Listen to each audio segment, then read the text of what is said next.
Well, hope you had a good Sunday. Maybe C24 meteorologist Corey Smith. 74 was our official high, well above average for this time of the year. And you can see the camera shaking a little bit there. It's been a very windy day as well, and that continues as you go tomorrow. So for the kids heading out to school tomorrow, 56 degrees, partly cloudy skies to start off the day. We're back into the 70s, though, as we get towards midday and into the afternoon. So overall, a very mild day on the way. Let's take a look at the setup. High pressure in place right now. And we have this return flow off the Gulf of Mexico. So a lot of moisture and a lot of warm air being pumped into the region. That's why we are so windy over the next couple of days and are expecting temperatures to reach the middle to upper 70s by Tuesday.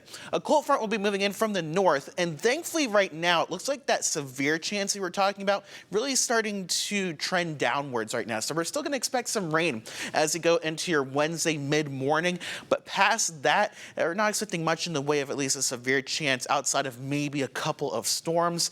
Things clear out as we go into your Thursday with much cooler weather behind that. But really the story is going to be more about that wind ahead of the system. We're going to be gusting around 30 to even 40 miles per hour leading up to your Tuesday. You can see tomorrow wind gusts around 20 to 30 miles per hour plus across the mid-south, and that's going to be the case going into Tuesday as well. So we can't rule out any isolated power issues with this, but we're not expecting huge impacts. But this will probably be more impactful than that line moving through. In fact, taking a look at what we expect over the next couple of days, very warm as we head into the overnight temperatures. Will stay mild. We're working towards the 70s once again tomorrow afternoon with partly cloudy to mostly cloudy skies. We stay cloudy as we go into your Tuesday with temperatures once again middle to even upper 70s before that line starts to move in as you go into Wednesday morning. And here it is right here. So not too impressive on our models. We could see a couple of rumbles of thunder and some gusty winds as that moves through. Your 7-day forecast going forward, high is 73 tomorrow, up to 77